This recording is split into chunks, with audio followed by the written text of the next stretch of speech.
And here are some other tips and tricks when using the Control Pro devices.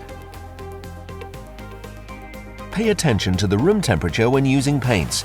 They are easier to spray when warm. If required, you can dilute your paint with warm water. For your own safety, it is advisable to wear protective clothing, especially when working with enamels and varnishes.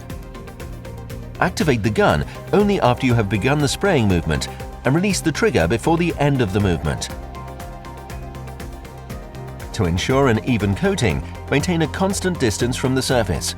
Keep your movements consistent and overlap the previous spray path by around a third each time. Need to take a break? Then place the suction hose in a plastic bag and seal it airtight. As for the paint, simply close the cover.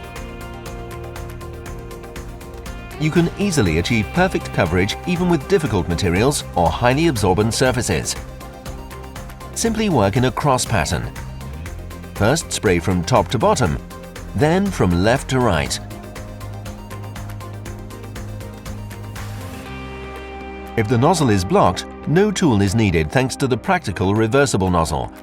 Simply rotate it by 180 degrees, spray out the blockage, turn the nozzle back, and you're ready to go again.